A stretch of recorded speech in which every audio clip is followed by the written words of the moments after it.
Muito boa tarde, Imperatriz, região Tocantina. Muito obrigado pelo carinho da audiência. Coisa boa, de volta. Boa tarde para você, sintonizado conosco na 19.1. Muito obrigado. Agora, Imperatriz, em mais uma edição. Nessa terça-feira, todos vocês aí no sítio, chácara, fazenda, no seu apartamento, na sua casa. Você que está ligado com a gente todo dia. E você, de repente, aí conosco pela primeira vez. Bem-vindo, bem-vinda. Sempre bom ter vocês aqui conosco, acompanhando toda a nossa programação e agora o nosso programa, Agora Imperatriz. Sempre nesse horário, de segunda a sexta-feira, das 13 às 14 horas, notícias, informações, entrevistas e também a sua participação pelo nosso Zap. Você pode também participar conosco. Mas antes de mostrar o Zap aí para você, olha, você pode também estar linkado conosco neste site aqui, ó, www.tvmeionorte.com.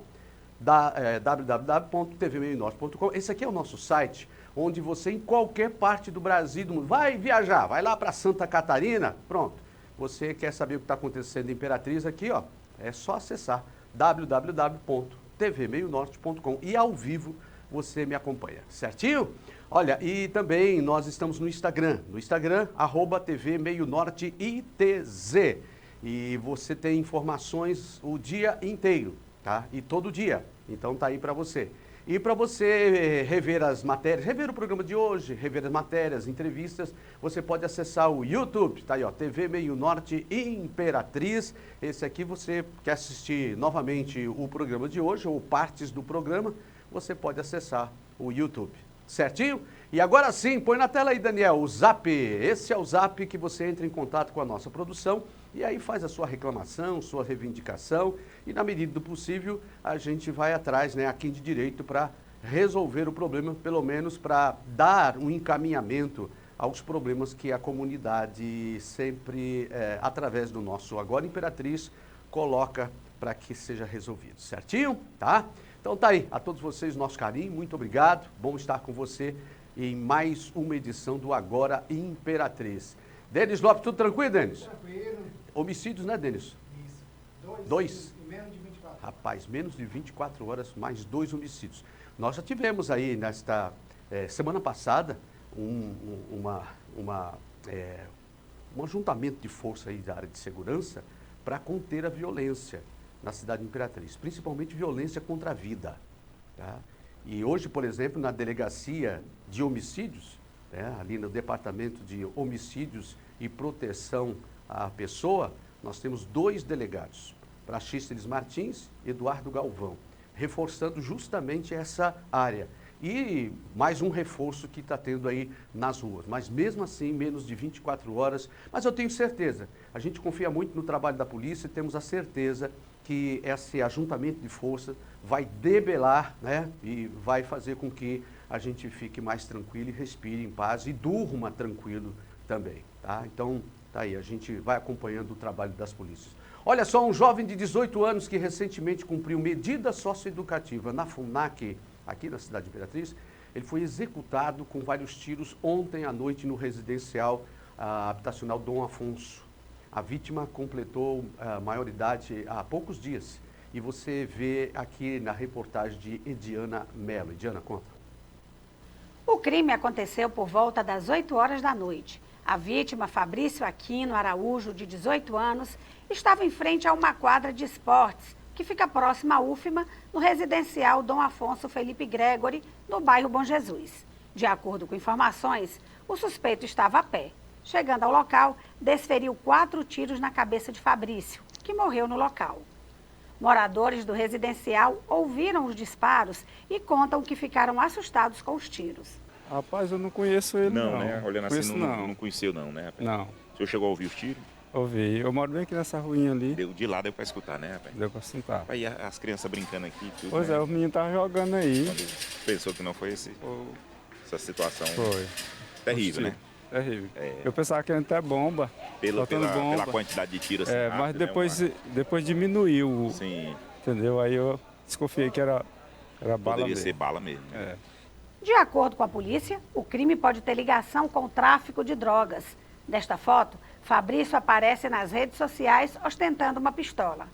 A polícia militar esteve no local, mas não conseguiu muitas informações. As investigações agora estão a cargo da Delegacia de Homicídios. O pessoal aqui, poucas informações, eles não querem falar, mas informaram que o indivíduo chegou bem próximo a ele e efetuou os disparos, né? Até então, pelo SAMU, foram 4 disparos. Eles vão guardar a perícia para mais informações. Pelas informações da comunidade, foi praticamente a queima-roupa, né? Isso mesmo. Fabrício estava sentado e do jeito que estava caiu já falecido. Isso mesmo. Né? Tá aí, ó, a juventude, e a gente sempre fala aqui, sempre nessas situações, quando a gente mostra aqui, se você for ver a faixa etária desses que estão sendo executados, tá? Você vai ver que essa aí, a faixa etária aí não passa de 25 anos. Tá? Ou seja, é uma juventude que podia ter pegado um caminho diferente. É aquilo que a gente sempre diz aqui, o diabo só mostra a porta de entrada, a saída você se vira, e geralmente a saída é essa daí, olha. É lamentável, né? Lamentável a gente ver essa situação da nossa juventude. Mas há outro caminho.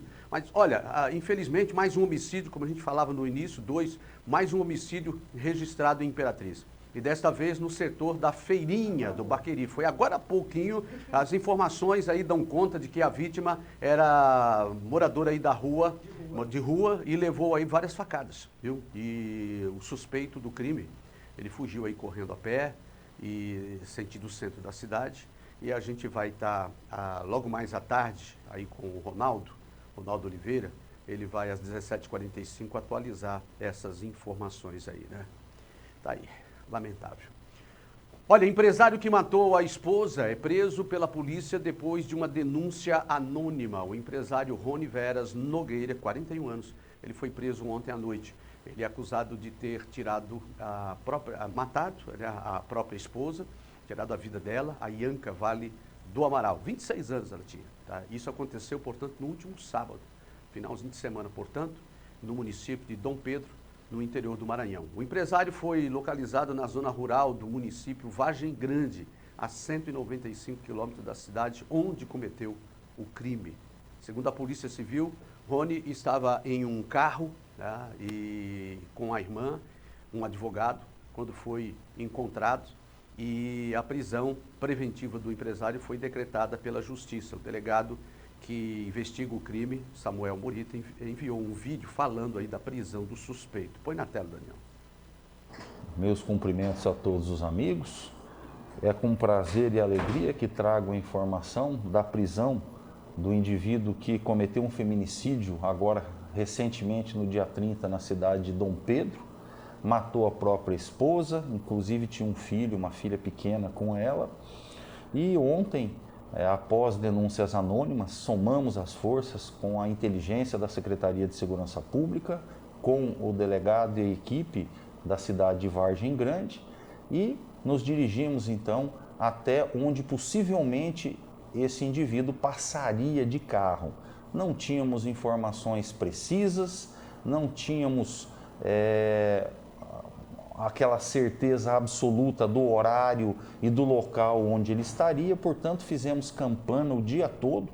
Os policiais abriram mão até de se alimentar, de ir ao banheiro para poder pegar esse indivíduo. Era uma questão de honra, em razão da barbárie que ele cometeu contra a sua própria esposa, e foi um sucesso a operação. Num determinado momento ele realmente passou dentro de uma Hilux, possivelmente tentando fugir, e nós conseguimos fazer a abordagem. Ele estaria no banco de trás, embriagado inclusive, e conseguimos então cumprir esse mandado de prisão oriundo da cidade de Dom Pedro, e os procedimentos irão continuar até a sua responsabilização criminal completa.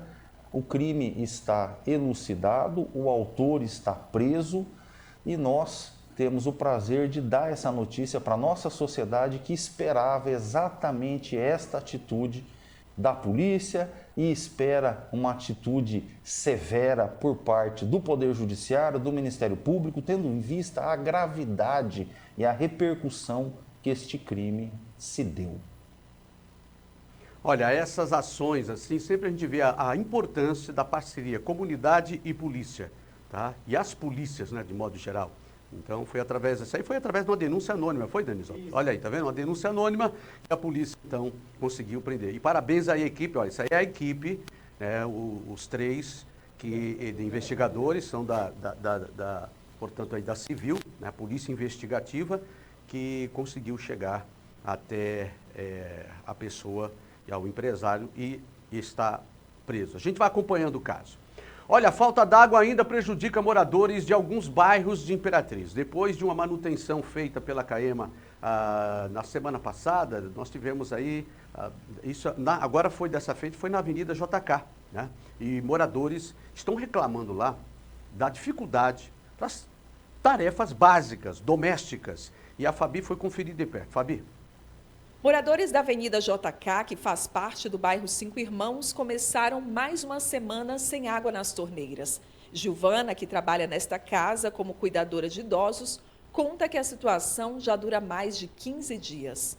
Sem água é ruim demais, até para trabalhar, atrasa tudo, na minha casa também não tem, muita dificuldade. Aí aqui a veinha que eu trabalho, às vezes pede para me botar água num balde, na máquina, uma situação muito triste. Tem mais de uns 20 dias para frente que não tem água. E essa situação está em todo o bairro aqui, Cinco Irmãos? Em todo o bairro Cinco Irmãos, lá onde eu moro também, todo mundo está reclamando.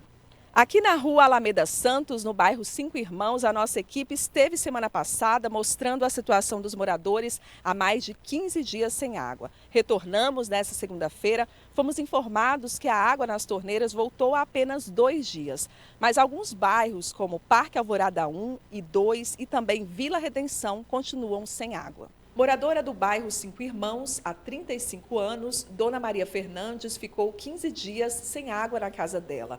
As torneiras voltaram a pingar nesta segunda-feira, mas ela teme que a situação se repita e pede mais consideração por parte da CAEMA. Eu espero que eles tenham mais um pouco de consideração pela gente, né? Porque a pessoa ficar sem água esse horror de dia é muito triste, né? E peço que eles não façam mais isso com nós, não, que eles tenham misericórdia de nós.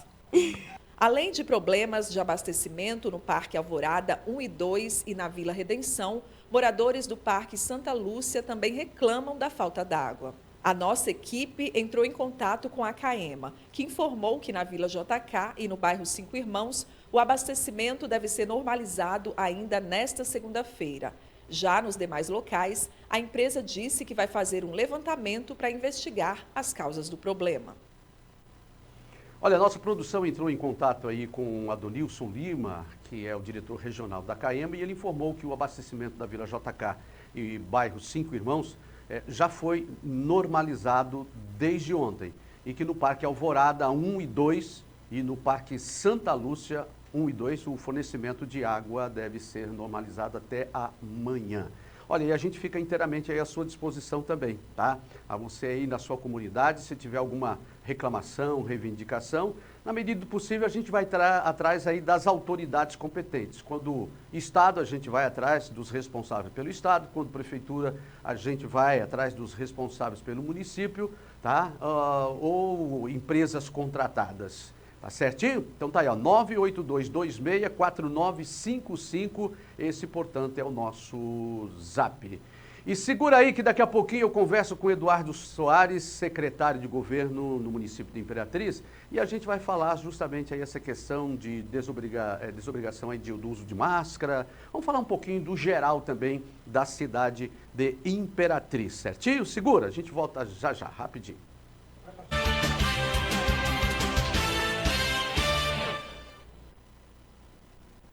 De receber mais uma vez aqui no nosso programa o Eduardo Soares, secretário de governo do município de Imperatriz. Eduardo, é muito bom tê-lo aqui e que bom a gente poder se encontrar sem máscaras, né? Sim, graças a Deus estamos aqui, né, mais uma vez trazendo informação de utilidade pública e trazendo, né, essa nova realidade, graças a Deus, que por conta da vacinação nos permite hoje estar aqui no programa Sem Máscara. A gente foi passando por algumas fases, né? Como foi a atitude, porque tinha ações do governo do Estado, né?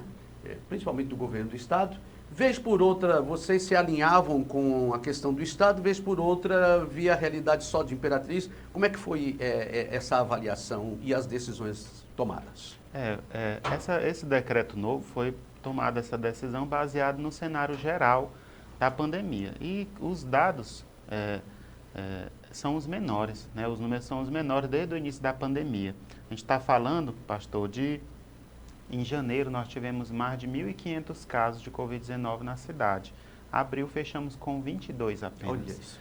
Em janeiro deste ano tivemos 16 óbitos. Abril tivemos 1 óbito. Então a redução foi mais de 90% do número de casos, redução de mais de 90% do número de óbitos também. Leitos desocupados, consequentemente? Leitos de UTI Imperatriz hoje todos esvaziados. Essa é uma notícia que eu queria muito dar aqui no canal, na emissora. Não vi a hora, né? De dizer que não temos nenhuma pessoa hoje em Imperatriz em leitos de UTI por Covid-19. Temos apenas um paciente em leito clínico, né, que está no macro regional, né, mas com sintomas leves. Em Imperatriz, graças a Deus, a população adulta, né, maior de 18, nós ultrapassamos aí mais de 90% de vacinados, os adolescentes mais de 80% também, o público infantil de 5 a 11 anos está com 30% de vacinados e não temos notificações de Covid-19 de crianças, né, na nossa cidade. Então, com toda a análise desse cenário, né, a última restrição, né, obrigatória, né, que estava no decreto, era do uso obrigatório de máscara na rede municipal de ensino e também na rede privada do ensino infantil e fundamental. Como a gente esperou mais um pouco, né, para ver os resultados ainda da vacinação, e agora, né, o prefeito Assis assinou o decreto ontem, né, tornando facultativo. Então, assim, tem alguns pais, pastor, que falam, eu quero que meu filho continue usando máscara. E a norma diz isso. É facultativo o uso de máscara. Tem pais ainda que querem que seus filhos vão à escola utilizando máscara. Ou seja, facultativo pode ou não, vai depender da sua decisão, né? A pessoa que decide se vai usar ou não. O decreto ele não diz para você retirar, ele só diz que você vai decidir, né, que vai utilizar ou não. E no caso das crianças, os pais, os responsáveis, né, se vão manter ou não, né? Caso a pessoa tenha sintomas gripais, o município acompanha o decreto estadual, né, em grande parte, né, a pessoa deve sim utilizar máscara ou ficar em isolamento, né? E nós temos ainda a UBS Vila Nova, que é onde faz a testagem COVID-19. Então, se você tem sintomas gripais, na UBS Vila Nova continua aquela ala lá exclusiva para o atendimento COVID-19. Mas, graças a Deus, a UPA São José está vazia do ponto de vista de pacientes com COVID, nem sintomas gripais, né? Não temos a rede privada, tanto Unimed quanto Santa Mônica, pacientes também COVID não temos mais. E o macro regional, que espelha a realidade da nossa região, tem apenas um paciente. E o último óbito, que foi em abril, né, foi de uma pessoa maior de 78 anos de idade, com comorbidade e não vacinado. Olha só. Então, ou seja, a gente viu o tanto quanto as vacinas, né, e as vacinações, elas nos ajudaram a chegar nesse estado que a gente está. Agora, eu percebo ainda que há alguns ambientes, alguns lugares, onde as pessoas preferem estar de máscaras, né? E também esse discernimento, por exemplo, se a pessoa já está um pouco resfriada, ela mesma usa a máscara para proteger outros. Ou seja, a gente acabou tendo uma cultura da máscara, que fomos obrigados, que vai nos ajudar em outras situações fora da Covid, né? Sim, essa é uma cultura que a gente só via pela TV, na cultura oriental. Isso, lá para o Japão, nos metrôs. Aqui em Imperatriz a gente observa isso nos supermercados, algumas pessoas continuam, os próprios caixas dos supermercados utilizando máscara. Né? Então, onde você se sentir seguro de não usar, né, não utilize, mas se você achar que é seguro utilizar, né, utilize. Então, essa é uma questão de prevenção individual de cada pessoa e quando se diz respeito a crianças, né, os seus pais, né, devem cuidar e ter atenção às suas crianças. E o bom em tudo isso é que mesmo você tá 100 pessoas, 2, 3 que estão usando máscaras, aqueles 100 não acha estranho, né? Por conta, já sabe que é uma coisa... protocolo preventivo. É um protocolo preventivo e aquilo já se tornou tão comum no nosso dia a dia e isso é muito bom. Agora, uma outra coisa que a gente, ainda vem nessa área de saúde, a gente está acompanhando alguns casos em São Paulo, por exemplo, de dengue, chikungunya. Eu estava vendo uma notícia hoje no Ceará. No Ceará, nós tivemos, o ano passado, nesse período, nós tivemos, creio que 67 casos, agora 4.000 casos de chikungunya. E como a prefeitura está se preparando também, porque já estamos falando aqui do Nordeste, já não é mais Sudeste, mas hoje longe é um lugar que não existe. Basta pegar um avião, onde tiver um mosquito dentro do avião, a gente já traz para cá. Como vocês vão trabalhar nesse sentido? Já estamos trabalhando. A Vigilância Epidemiológica de Imperatriz, né, que fica ali no Complexo Anhanguera, né, está atenta nessa situação, a atenção básica de saúde também, né, nas pessoas que chegam nas UPAs, que chegam também em qualquer atendimento da saúde, para esse diagnóstico, né, mas o mais importante é o trabalho preventivo, né, da população se conscientizar, né, do trabalho que ela tem que fazer na sua casa, no seu terreno, na sua área, de não colaborar com o foco do mosquito. Que né? pode ser uma tampinha de garrafa. Sim, então depende muito não do trabalho do serviço de saúde, depende do trabalho de educação da população, de manter o local higienizado e nenhum local com água parada.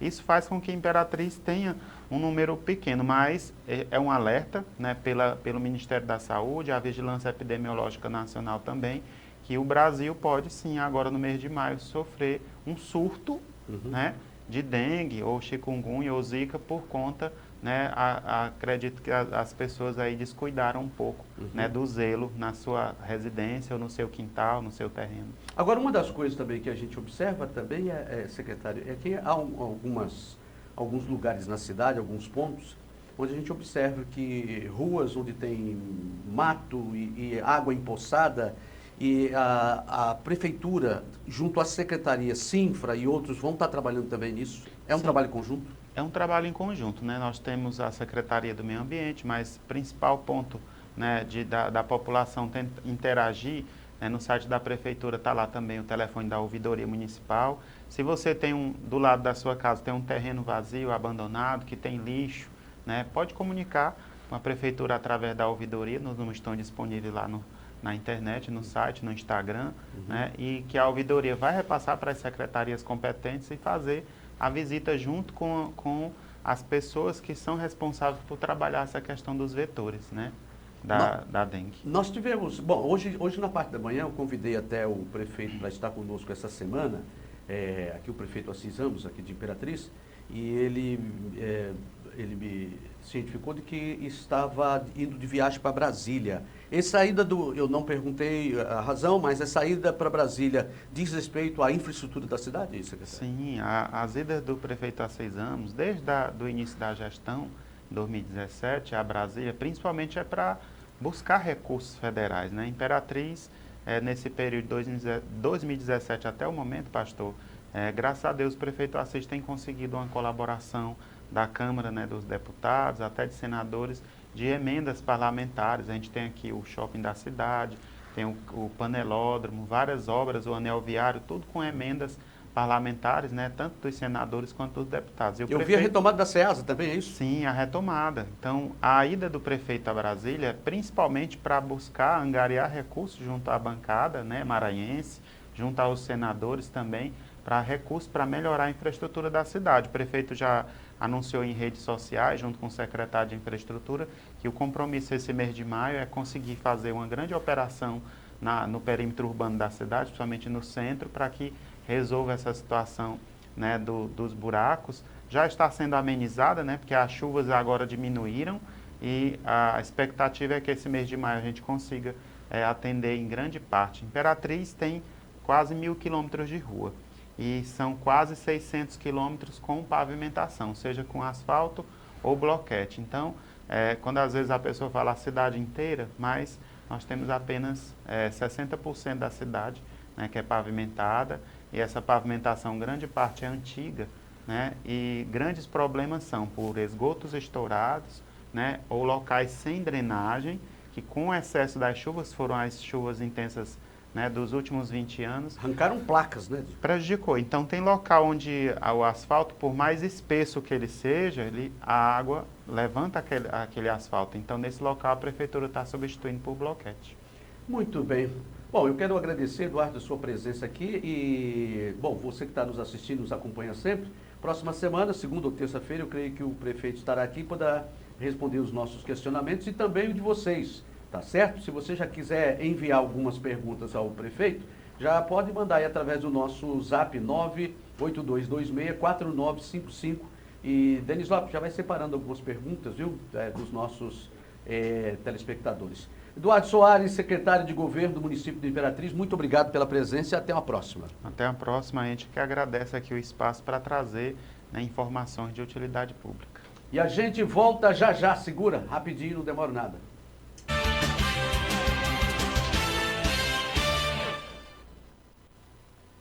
4 de maio, prazo para emitir e regularizar o título de eleitor. Aqui em Imperatriz, o atendimento aos eleitores estão funcionando em horário especial, das 8 até às 7 da noite, ou praticamente o dia todo, né, e começo da noite.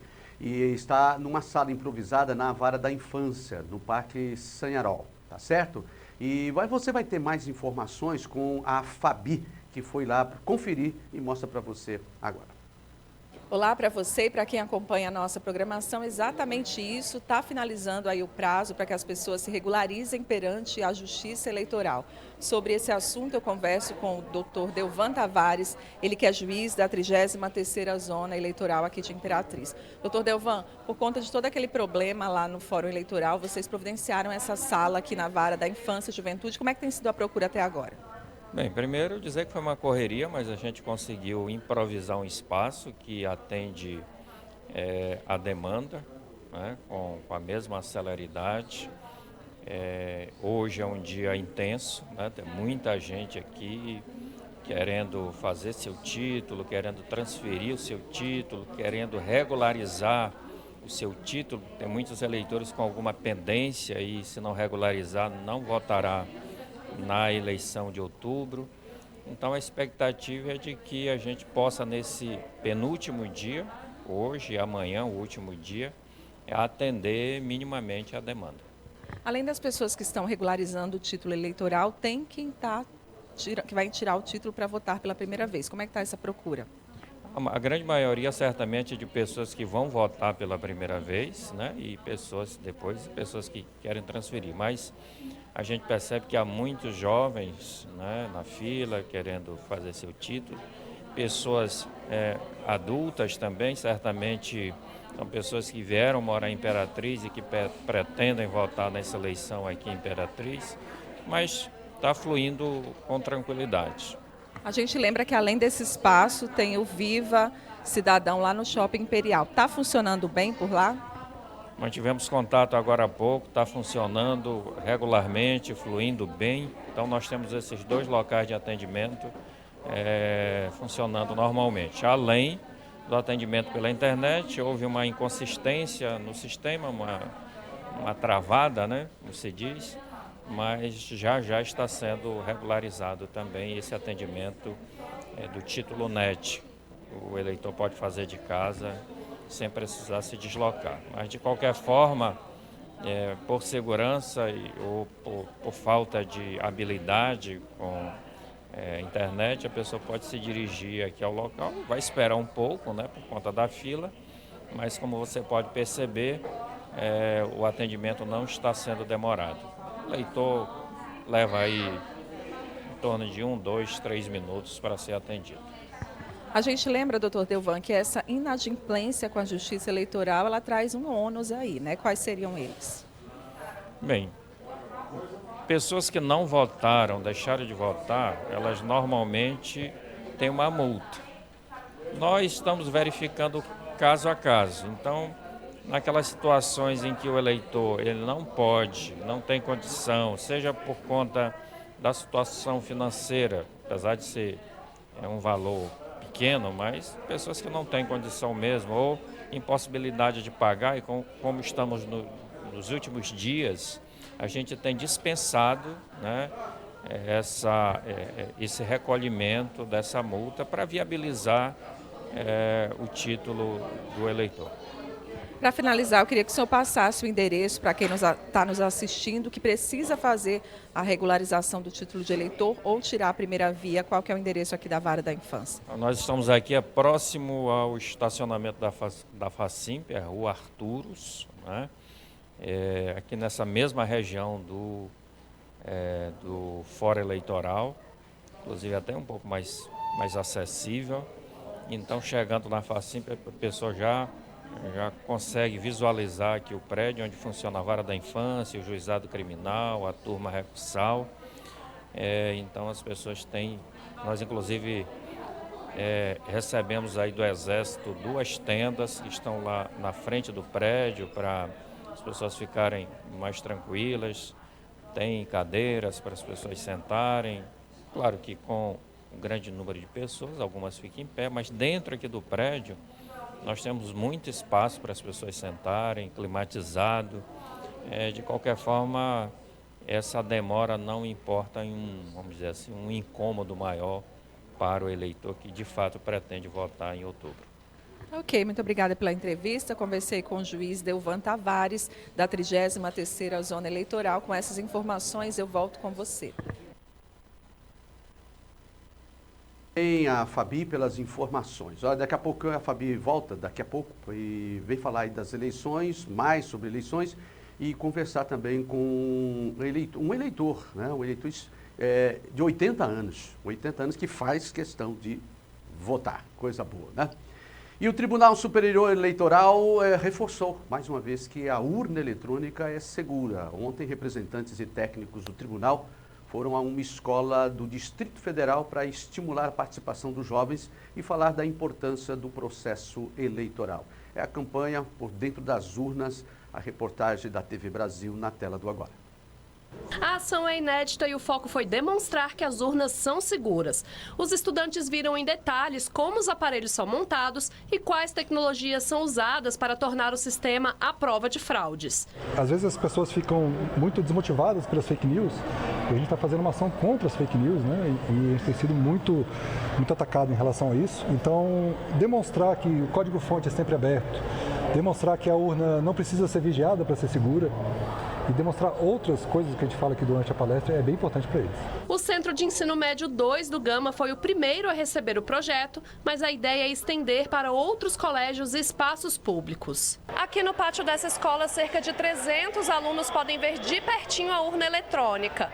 O acesso a ela é livre, inclusive para simular votos e poder ver na prática como ela funciona como se fosse numa eleição de verdade. Esclareceu bastante coisa para a gente. Eu acho que é importante que isso deve ter, com certeza. Esclarece ainda mais pra gente que, por exemplo, eu não tinha feito meu título. Então eu vim fazer meu título hoje, depois faltando 2 dias para acabar o tempo para isso acontecer, para poder fazer o título. Eu acho que a urna é segura sim. Inclusive, durante a palestra do TSE, durante várias conversas sobre o TSE, eles explicam que não tem como a urna ser invadida. É por isso que é importante a votação e por isso que é importante, quando a gente for votar, pesquisar sobre eleições, porque é justamente por conta dessas fake news. A urna ela é super confiável, eu espero que as pessoas procurem por isso. A gente percebeu que pode ter ajudado muito a muitos alunos terem se interessado mais por política. Muito bem, segura aí que daqui a pouquinho a gente volta, é rapidinho, não demora nada.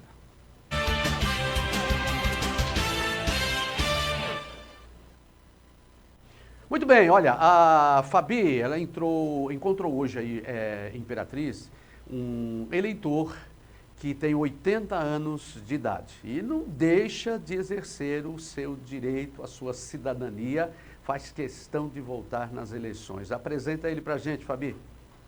Olá para você e para quem acompanha a nossa programação. Pois é, encontrei esse verdadeiro cidadão brasileiro aqui na porta da Vara da Infância e Juventude. O seu José Raimundo, ele tem 80 anos, veio regularizar o título aqui, que ele falou que não abre mão de votar. Seu José, por que o senhor acha tão importante participar das eleições? É porque está com 60 anos que eu voto. Comecei a votar em 62 e de lá para cá toda a vida votando. O senhor sabe que o senhor não tem obrigatoriedade, mesmo assim o senhor faz questão. Faço questão, porque eu venho entendendo sempre quem prestou, quem não prestou, aqueles que era bom, não foi possível continuar, e tem uns que muitos prestaram, outros não valeram nada, e eu estou aqui para discutir essa parte. Eu venho entendendo tudo, desde o final de Getúlio Vargas. De lá para cá eu venho entendendo tudo na política. Aí, acompanhando a política brasileira. E amanhã é o último prazo, o senhor correu, então aproveitou. Eu vim logo hoje.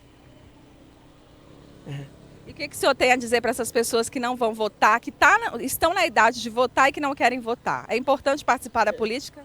É importante, porque a política é uma coisa que a gente tem que acompanhar porque no caso de quem entende, tem que continuar. Para participar das decisões do país. Exatamente. Tem que ajudar o país. Tá aí, gente. Seu José Raimundo, 80 anos, um verdadeiro cidadão brasileiro. Com essas informações e com a imagem dele, com o título na mão, eu volto com você. Muito bem, tá aí. Coisa boa, né? É isso aí, cidadania. Dos mais novos, dos mais jovens, aqueles que estão começando agora, os adolescentes, entrando na juventude, participando das decisões do nosso país, de muita importância. Eu recebo nessa oportunidade aqui a Thalita. Thalita Pinho, é coordenadora de farmácia ali na Facimp Wide. A gente vai estar conversando com ela e ela coordena justamente essa parte de farmácia. E a gente vai falar sobre um assunto de suma importância no nosso dia a dia, que é como você mantém os medicamentos em casa, né? Thalita, lá em casa eu tenho uma caixinha, que tem vários medicamentos. Eu acho que como tem muita gente também que vai jogando tudo dentro de uma caixinha. É por aí mesmo? Boa tarde, Thalita. Boa tarde a todos. E exatamente nós temos uma forma correta de armazenar esses medicamentos. O ideal é que você guarde suas medicações em uma caixa plástica, separada por classe farmacêutica e por apresentação. Então, um exemplo, os analgésicos em um lado, os antitérmicos, os anti-inflamatórios. Classe farmacêutica. Farmacêutica aí? Isso. E também a forma de apresentação, os comprimidos, os líquidos, os em gotas. Assim faz com que você consiga organizar essas medicações da melhor maneira para quando houver a necessidade de utilização, você saber se encontrar ali nessa organização. Bom, então eu já preciso comprar mais 2 ou 3 caixinhas, né, para estar organizando em casa. É perigoso quando está tudo juntos e às vezes pegar um medicamento que é incorreto? Muito, principalmente quando você tira da sua embalagem original. Então é muito importante manter essa medicação dentro da sua caixa, porque lá você vai ter o lote e vai ter a data de validade. As indústrias, ela vem colocando no frasco, no recipiente, até mesmo nas cartelas dos comprimidos, lote e validade, já muito nessa intenção de que o paciente geralmente tira dessa embalagem original. Para quem não sabe o que é o lote? O lote é o rastreio da qualidade daquela medicação. Então, quando alguma medicação ela tem um problema que a vigilância sanitária percebe e vai recolher, tirar aquela medicação de circulação, ela identifica por esse lote. Ou seja, foi feito naquele lote, então é específico daquele lote, é isso? Exatamente. Então, ela fala que esse lote deve ser retirado de circulação. E como nós vamos saber quanto consumidores, é se a gente tiver a identificação desse lote. É através desse lote que se consegue ter um rastreio da qualidade dessa medicação. Thalita, uma das coisas que a gente percebe, que por exemplo, em supermercado a gente vai e tem lá algum produto na prateleira e geralmente quando está lá promoção, eu geralmente costumo olhar na data de validade e está lá mais 5 dias, 4, 3, está lá em promoção. Também com medicamento isso acaba acontecendo e de que forma quem vai comprar, como deve se portar? Então, é muito importante que o paciente na farmácia, ele sempre olhe a data de validade do seu medicamento. As farmácias, de modo geral, com um mês que aquela medicação vai vencer, eles costumam já retirar de circulação, porque diferente dos alimentos, medicação a gente não faz esse uso imediato, igual a gente faz dos alimentos. Isso. Então, há um grande risco do paciente comprar aquele medicamento, armazenar e quando for utilizar, ele já esteja vencido e ele não visualizar. Por isso, a farmácia, ela sempre retira de venda da circulação até com um mês, que ele ainda vai vencer, para que não corra o risco do paciente comprar, guardar e fazer o uso dessa medicação vencida, que tem muitos problemas fazer o uso desse medicamento vencido. Uma das coisas que a gente observa que é de suma importância, importante a gente olhar, a gente não tem essa cultura de ver data de validade. E é importante, mesmo que alguém trouxe para você, é importante que você veja. Porque se de repente houve uma falha interna, né, E apesar que eu creio que deve ser rigoroso, né, o trabalho lá de dentro da farmácia, mas de repente está lidando com um ser humano. De repente houve uma falha, se faz necessário que você verifique e peça outro, né, no lugar. Exatamente, no ato da compra. É muito importante no ato da compra você confirmar com o farmacêutico, o atendente, a medicação, se está correta, e também visualizar a data de validade. É de extrema importância. Thalita, uma coisa também é que, de repente, em casa, você comprou um medicamento e ele está lá 6 meses, 7 meses, quando você vai olhar assim, já venceu já há 2, 3. E como descartar esse medicamento? Geralmente se coloca, pega a cartelinha e joga dentro da lata do lixo, fecha e descarta. Está correto? Está errado? Totalmente errado. Então, as medicações vencidas, elas não podem ser colocadas no lixo comum, no lixo doméstico, muito menos os líquidos e até mesmo os comprimidos jogados no vaso sanitário, dada a descarga ou em pias correntes nos ralos. Isso tudo faz com que a gente tenha uma contaminação do meio ambiente, do solo, dos rios, e tudo isso a gente usufrui. A água, o solo, né? Então, há uma contaminação para o meio ambiente que vai respaldar em nós quanto seres humanos. Por isso, a maneira correta de descartar esses medicamentos é você levar a um local que recebam essas medicações. Temos locais específicos na cidade? Nós temos uma rede de farmácias aqui em Imperatriz, a nível nacional, que ela tem esses recipientes adequados para você colocar a sua medicação vencida e eles fazerem o descarte correto, através de uma parceria com uma empresa que faz a incineração dessas medicações. Muito importante, em alguns municípios, em outras cidades, a gente tem os postos de saúde, como pontos de coleta também, para que a comunidade deixe essas medicações e eles façam essa disposição final de forma adequada, sem trazer nenhum prejuízo para o meio ambiente e para a saúde pública. Porque uma vez que esse medicamento vencido, ele é colocado no lixo comum, lá a gente tem os catadores de lixo, os trabalhadores que possam vir a se contaminar ou até mesmo fazer uso dessa medicação. E aí a gente tem sérios problemas de saúde pública. Tem algum evento que vocês fazem regularmente e próximo agora tem algum evento para dar esse tipo de orientação? Sim, nós vamos comemorar de forma nacional, quinta-feira, 5 de maio, é o dia que a gente comemora o uso racional de medicamentos. Essa semana, depois de amanhã. Exatamente. E quando a gente fala do uso racional de medicamento, é você fazer o uso extremamente diante da necessidade, por uma orientação de um prescritor. Geralmente a gente tem esse acúmulo de medicação em casa devido a esse uso irracional. E nesse dia a gente vai estar falando sobre isso, orientando a população para não fazer esse uso irracional, essa compra dessa medicação em excesso, fazendo assim com que você tenha esse consumo exagerado, errado e guardar essas medicações em casa. Então a gente vai estar fazendo uma ação no calçadão de Imperatriz, uma ação do Conselho Regional de Farmácia em parceria com o curso de farmácia da FACIMP. A gente vai oferecer diversos serviços farmacêuticos e lá a gente vai estar coletando medicações vencidas que a população tem em casa. Se você tiver qualquer medicamento vencido, agora é hora de você dar uma olhada na sua farmacinha, leve até nós na quinta-feira, a partir de 8 horas da manhã no calçadão, que a gente vai estar com o recipiente coletando e vamos estar levando essa medicação para que tenha aí o seu descarte adequado de forma correta. Thalita, muito obrigado, foi muito bom a gente poder estar esclarecendo, eu creio que isso é de suma importância para todos nós, faz parte da nossa vida e a gente tem, graças a Deus nós temos esses acessos e Imperatriz, o que não falta são farmácias, né? Mas porque Imperatriz também não serve somente Imperatriz, ela serve toda uma região, né? Então é um grande polo, inclusive polo farmacêutico. Mas essa orientação, esse manuseio, né? Esse uso racional é de sua importância. Muito obrigado e até a próxima, viu, Thalita? Eu que agradeço. Muito bem. Bom, a gente vai ficando por aqui. Muito obrigado aí pelo carinho da sua audiência. Amanhã, se Deus assim nos permitir, estaremos de volta às 13 horas no nosso Agora Imperatriz. Fica com Deus, um abraço e até lá.